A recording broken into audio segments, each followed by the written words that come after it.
Bonjour. Donc, on commence par une petite rectification sur la vidéo numéro 22, s'il vous plaît. Alors, petit 2, on a vu la réponse sur petit A, petit B, I, ainsi que 2I. Compléter CF, on a bien expliqué que CF elle est symétrique par rapport à l'origine, mais dans notre construction, on a fait qu'il est symétrique par rapport à l'axe des ordonnées. Donc, on a fait une petite faute, s'il vous plaît. Donc, toujours à faire très attention. Donc, ici, on va prendre l'image de ce point, c'est celui-là, et on fait un tirant ici. L'image de celui-là, c'est celui-là, et je trace comme ça. Donc, ça, c'est faux. Alors, établir le tableau de variation. Donc, on a utilisé directement sans prendre en considération la faute. Donc, regardez bien pour ce tableau de variation. Donc, encore, on a fait une petite faute sur le tableau de variation. Ça sera de cette façon-là. Donc, elle est définie moins 1 ici. 1, oui, elle n'est pas définie ici. Elle est décroissante, puisqu'elle est impaire. La monotonie ne change pas. Et ici, c'est f de x. Donc, excusez-moi sur cette petite faute. Donc, tant qu'on a fait une faute sur le CF, on a fait l'explication qu'il est symétrique par rapport à O, mais on a, donc, pas de problème. Essayez de faire correctement la correction de cet exercice. Passons maintenant à un nouveau exercice. Toujours on est sur les séries d'exercices. Voilà, on va passer maintenant à l'étude des fonctions. J'ai dit l'étude fonction, ça porte sur le domaine définissant, parité, si elle est, la monotonie, les extrémums et enfin la construction du graphe pour les fonctions qu'on connaît les construire. Alors, regardez bien, je vais lire l'énoncé. F est une fonction telle qu'elle est définie par fx égale moins racine de x carré moins 1 sur x. Trouvez le domaine de définition. Alors, on commence. Premièrement, x appartient à d de f signifie. Donc, attention à ne pas faire ici donc. C'est signifie, si on trouve ça, ça donne ça. Alors, x appartient à R, et je prends l'image de x qui est moins racine sur x appartient à R. Signifie, toujours on prend x appartient à R, alors on a un rapport, le dénominateur on n'a que x donc il est différent de 0, on va le laisser à la fin. La racine existe, on a sous la racine un polynôme, donc x carré moins 1 supérieur ou égal à 0. Et x différent de 0. Signifie, x appartient à R, comme on peut faire ici R étoile, pas de problème, on peut faire ici R étoile, puisqu'il est différent de 0. Et pour cette inéquation, j'ai déjà donné une remarque à la prendre en considération, s'il vous plaît, c'est ce qu'on va faire. X carré supérieur ou égal à 1.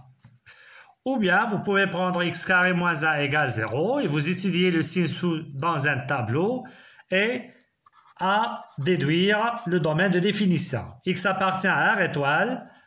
Ici, puisqu'ils sont tous les deux positifs, comme ça, on peut faire entrer la racine carrée. Ils sont positifs. Donc, on peut faire racine de x carré et ça reste racine de 1 qui est 1.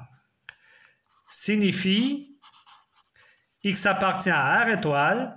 Ça, c'est quoi? C'est la valeur absolue de x supérieure ou égale à 1. Et on a déjà fait ça. Je peux répéter ça ici encore une autre fois. La valeur absolue de x supérieure ou égale à R avec un R strictement positif signifie, donc vous voyez bien, c'est l'équivalence, x est inférieur à moins r ou égal, ou x supérieur ou égal à r. C'est ce qu'on va faire ici, signifie, vous voyez bien, sans faire le tableau de signes, résoudre, etc. X appartient à R étoile. Alors, on a deux conditions. La première, inférieure à moins 1 ou supérieure ou égale à 1. C'est bien? Alors, on peut faire directement, mais pas de problème. Donc, voilà le 0. Donc, il appartient à R étoile. Donc, le 0, il est exclu. Voilà. Inférieur à moins 1, elle est large ou égale. Supérieur à 1, elle est large ou égale à 1. Et voilà, enfin, et on écrit le S, bien le D de F est égal, moins l'infini, moins 1, elle est fermée, union 1 plus l'infini. Vous voyez bien, c'est très simple. Voilà, je pense, on passe à la deuxième question. Étudier la parité de F.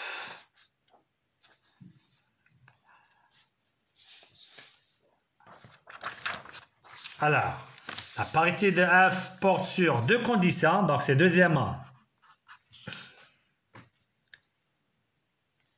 D de F est égal, on a trouvé ça, moins l'infini moins 1, union 1 plus l'infini. Regardez bien, ils sont symétriques par rapport à 0. Donc, pour tout x appartient à D de F, moins x appartient à D de F. Ça, c'est la première condition. On passe à comparer f moins x et f de x. Toujours à écrire ça, soit x appartient à D de F. Il y a des choses, s'il vous plaît, qui vous paraît que on ne peut pas, on peut les prendre sans considération, mais c'est très important. On travaille sur ce domaine de définition. Et on va calculer f de moins x. Alors, la fonction, elle est connue, donc c'est moins racine de moins x le tout au carré, moins 1 sur moins x. Est égal moins racine x carré moins 1, puisque la puissance ici, l'exposant, il est pair, donc moins x carré, c'est x carré. Et ici, moins x, on peut le faire ici. Regardez bien, c'est très simple. Est égal, on a le moins, et ça, c'est ce qu'on a dans les données, c'est f de x. On a ces deux conditions et celle-ci, donc par suite, f est impair. Alors, ce qu'il fallait savoir, quel est le rôle de cette question par la suite? On a dit que la parité joue le rôle de réduire l'étude de la fonction. Pour la monotonie, il suffit de l'étudier dans, on a dit, dans D de F inter R+, ou bien dans D de F inter R-. Pour l'ensemble qui nous donne la réponse simple, on peut le prendre, soit ça ou bien de la partie négative. Ça, c'est pour la monotonie. Si elle est paire, elle change de monotonie sur deux intervalles symétriques par rapport à 0. Si elle est impaire, elle conserve la monotonie, et je répète, sur deux intervalles symétriques par rapport à 0. C'est bien. Alors, passons à la troisième question. Montrer que f, elle est décroissante sur 1 plus l'infini. Alors, supposons qu'ils n'ont pas donné ça. Étudier la monotonie de f. C'est à vous de dire sur quel domaine d'étude, on l'appelle domaine d'étude. Voilà le domaine de définition. Le domaine d'étude, puisqu'on a vu qu'elle est impair, on a dit c'est D de F, inter R plus. Vous revenez ici, vous voyez, voilà la partie positive. Voilà. Donc, le domaine d'étude, ça reste celui-là. D'accord? Donc ça, si ils n'ont pas donné le 1 plus, c'est à vous de dire, comme F est impair, il suffit de l'étudier sur D de F, inter R plus, et vous dites est égal à 1 plus l'infini. C'est très important, s'il vous plaît. Ici, il y a un net, c'est 1 plus l'infini, donc on va juste répondre à cette question. Alors, on va voir sur 1 plus l'infini, troisièmement, soit A et B, deux réels, 2, 1 plus l'infini, c'est fermé ici. Toujours, je répète, c'est l'essentiel sur les séries d'exercices, c'est de donner à l'élève la démarche. Alors, on veut, soit j'ai dit, pour la monotonie, on fait le taux de variation, et ce taux de variation est égal à FA moins FB sur A moins B. Et j'ai dit, on va simplifier par A moins B. Et on a encore, on prend A inférieur à B et on compare FA et FB. J'ai dit ici, si vous faites la différence, c'est ce qu'on va faire ici. Donc le taux de variation est un peu simple que de faire la différence. Ça reste que la méthode de A inférieur à B, on arrive à comparer FA et FB directement. J'insiste sur ça, s'il vous plaît. Donc, il faut avoir une intuition. Comment on fait pour, est-ce qu'on peut de A inférieur à B arriver à comparer FA et FB? Donc ici, pour A carré, ça ne change pas. C'est bien? Si vous faites avec la racine, ne change pas avec A et B. Mais le moins, on change. D'accord? Ici, pour les positifs, pour les nombres positifs. C'est bien? Donc, ici, on ne change pas. Et après, 1 sur, ça change. Mais voilà l'astuce. Regardez bien, on va faire ici une analyse. Donc, tout bref, on va comparer. Donc, on est dans 1 plus l'infini. A inférieur à B. C'est bien? Donc, A carré, il est inférieur à B carré. A carré moins 1 inférieur à B carré moins 1. Et on fait la racine. Si je fais le moins, on change. Regardez bien, c'est très important. Pour A inférieur à B, ils sont positifs. Quand on fait l'inverse, on change. C'est bien? Alors, pour arriver à ça, regardez bien, on va faire le produit. Regarde, est-ce que c'est possible de faire le produit?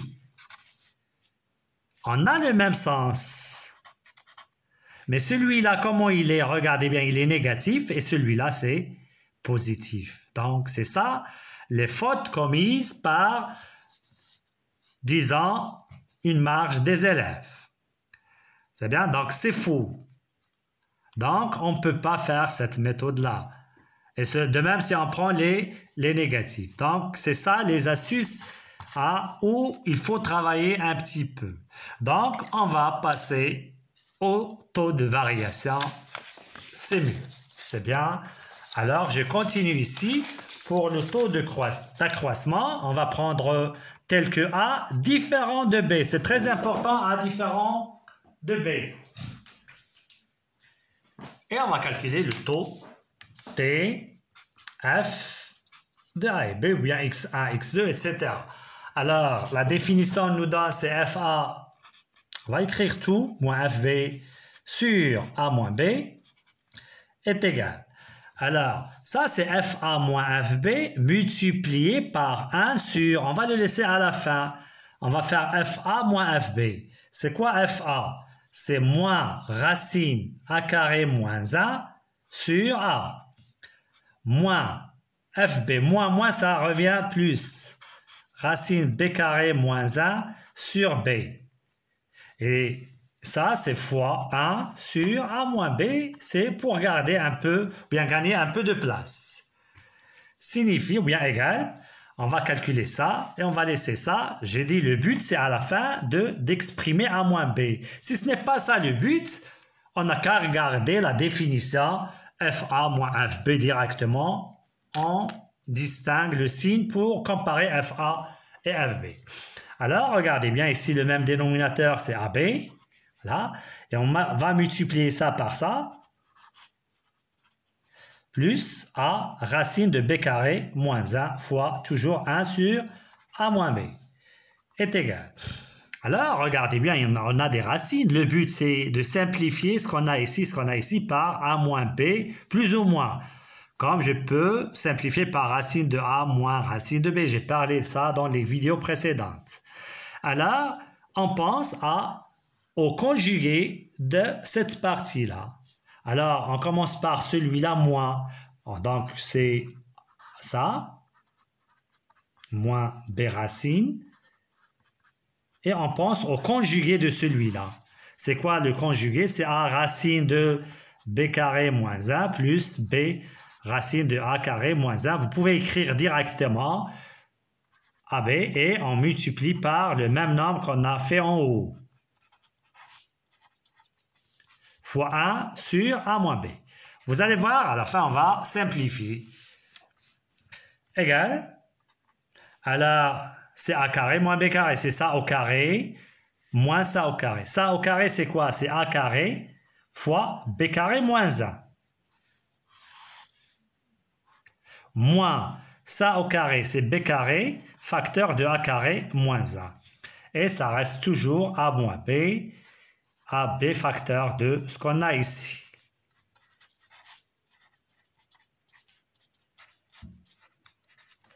Égal.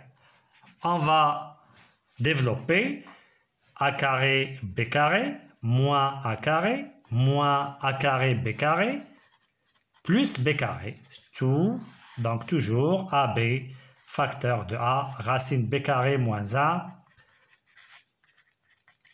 fois 1 sur A moins B. Je continue. Les calculs est égal. Ça, c'est 0. C'est moins A carré plus B carré. C'est une identité. Mais c'est mieux de factoriser premièrement par moins.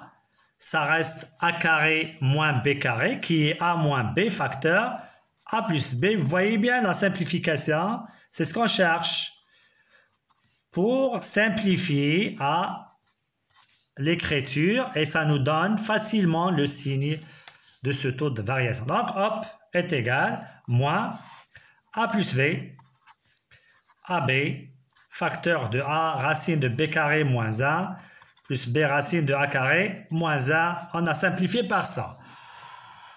Alors, le but, c'est de voir le signe de celui-là et à ne pas oublier ça. On peut souligner ça. Les deux nombres, c'est de 1 plus l'infini avec A différent de B.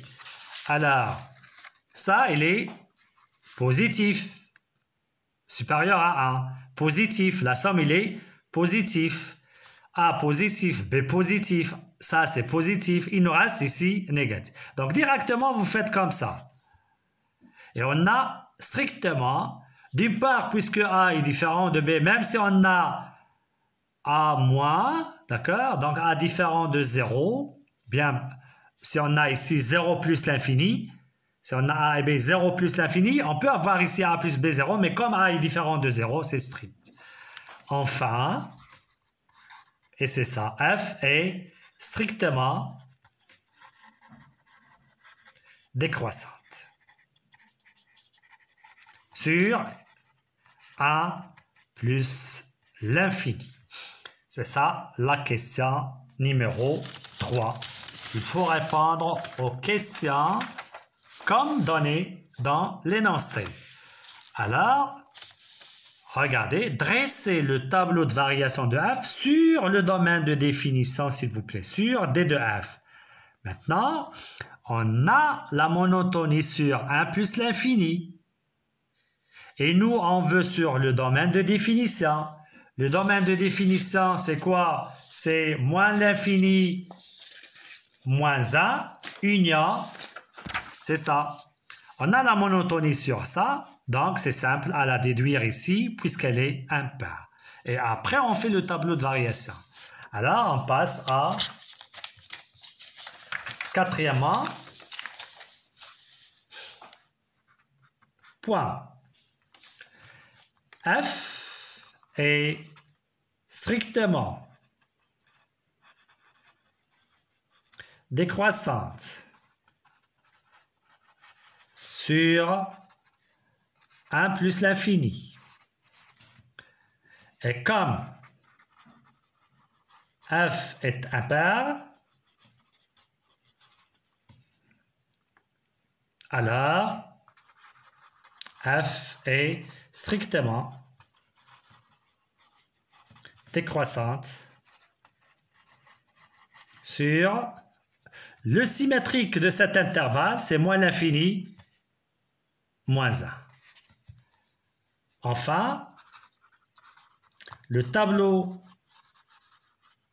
de variation de f est comme suit.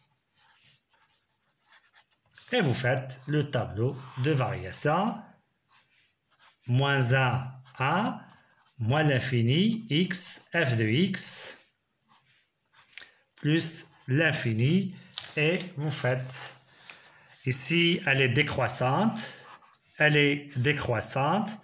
n'est pas déterminée ici, elle n'est pas définie. Il nous reste l'image de 1 et moins 1. Revenons à notre donnée.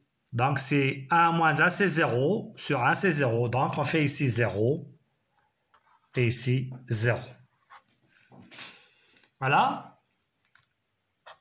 Pour les extrémums, on ne peut rien dire ici. Regardez bien, on n'a rien dit ici. On ne peut pas dégager pour votre niveau ici. Donc, regardez bien ici. Pour cet intervalle, il est inférieur, d'accord? Alors, pour cet intervalle, on peut dire que 0 est une valeur maximale, est-ce absolue? Ici, non, mais ici, j'ai déjà dit, attention, pour l'intervalle AB, on ne peut pas dire extrémum relative pour les bornes. Donc, on ne peut rien dire. On ne peut pas dire que ça, c'est une valeur maximale relative. Si elle était absolue, d'accord. Mais absolue, on ne peut rien dire ici. De même pour valeur minimale. C'est bien? Attention à ça. Passons à la dernière question. On considère alpha un réel de moins l'infini moins 1 comparé racine de alpha carré moins 1 sur alpha et alpha carré moins racine de alpha carré moins 2 alpha sur alpha moins 1.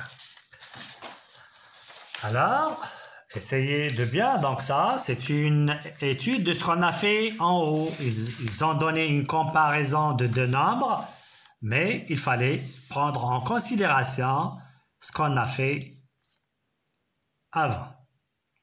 Alors, qu'est-ce que vous remarquez de alpha? Donc, cinquièmement. Qu'est-ce que vous remarquez de alpha? Premièrement, il appartient à moins l'infini, moins 1. Donc ça, il est défini pour alpha, ça existe. Et de même ici, on va voir après. D'accord? Alors, c'est quoi ça normalement?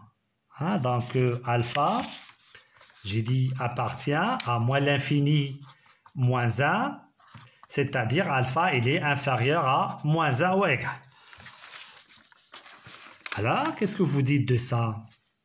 Alpha, racine de alpha carré moins 1 sur alpha. C'est pas f de alpha. f de alpha, c'est moins. Donc, on va faire c'est moins f de alpha. C'est bien? Ça, c'est une remarque. On peut l'observer de ce qu'on a dans les données. Prenons l'autre. Racine de alpha carré moins 2 alpha sur alpha moins 1. Alors, regardez bien ici, c'est comme ce qu'on a en haut. Mais il se peut que ça, alpha moins 1, nous donne le résultat. Alors, ça veut dire, qu'est-ce qu'il faut voir ici? Alpha moins 1 au carré. Donc, c'est ce qu'on va faire. Alpha moins 1, racine. Alors, comment il s'écrit alpha carré moins 2 alpha plus 1 pour avoir une identité remarquable? On a ajouté 1, on retranche. Est égal, regardez bien, c'est racine. Alors, l'identité, c'est alpha moins 1 au carré, moins 1. Voyez bien, donc ça existe, ça. Regardez bien, alpha, il est inférieur à moins 1. Alpha moins 1 inférieur à moins 2. Donc, regardez bien. Donc, alpha moins 1, il est inférieur ou égal à moins 2, qui est inférieur à moins 1. D'accord? Donc, on peut parler de ça. Celui-là, c'est comme celui-là. Alpha moins 1, il est inférieur à moins 1. Donc, ça, pour dire que ça existe. Alors, c'est quoi ça? C'est moins f de alpha moins 1. C'est bien? Donc, le problème, ça revient à faire quoi? On compare f alpha et f alpha moins 1. D'accord? Alors, qu'est-ce que vous dites de alpha moins 1? Regardez bien, il est inférieur à moins 1. Donc, on a donc, alpha appartient à moins l'infini moins 1 et alpha moins 1 appartient à moins l'infini moins 1. Il est strict, mais on peut le faire comme ça, pas de problème. On peut élargir notre intervalle. Alors, la question c'est quoi? Comparant alpha et alpha moins 1 pour comparer f alpha et f alpha moins 1. C'est bien? Alors, comme analyse, on peut analyser les choses. Regardez bien, on va comparer alpha et alpha moins 1. Alpha, c'est plus 0. On va comparer 0 et moins 1. C'est bien? Alors, comment il est le 0? 0, il est supérieur à moins 1. Donc, on va ajouter alpha des deux côtés. Alpha moins 1. C'est bien? Alors, on va faire entrer là le f. Comment il est le f? Alors, c'est ça le plus important, s'il vous plaît. Hop, hop. Prenons le tableau de variation. On est ici. Voilà le tableau de variation. On est ici. Comment elle est la fonction? Elle est décroissante. À ne pas avoir ici alpha, ici bêta, et on les compare. Attention. Il faut qu'ils soient dans le même intervalle. On a la monotonie sur cet intervalle ainsi que celle-ci. C'est pas dans la réunion. J'ai déjà parlé de ça. Alors, d'où f de alpha est on va le comparer par ça. Alors, comment il est f? Elle est décroissante. Donc, le son se change ici car f est décroissante. Mais il faut signaler, c'est sûr, moins l'infini, moins 1, c'est ce qu'on a fait en haut ici. Mais nous, on veut moins, d'accord? Ainsi, moins f de alpha, elle est supérieure à moins alpha, moins 1. Enfin, et on écrit ce qu'on a ici, le moins, le voilà. C'est bien? Donc, c'est racine de alpha carré moins 1 sur alpha supérieur à racine alpha carré moins 2 alpha sur alpha moins 1. Donc, vous voyez bien, c'est très simple. D'accord? Donc, comme exercice, essayez de faire g de x est égal racine de x carré plus 1 sur la valeur absolue de x. Vous pouvez faire ici moins 1, pas de problème, moins 1. Vous voyez? Donc, étudier le domaine parité de la la monotonie, donc je ne donne pas ici de 1 plus l'infini, d'accord? Essayez d'étudier la monotonie de f et à éliminer cette dernière question. C'est un exercice d'application de ce qu'on a fait ici. Merci, à la séance prochaine.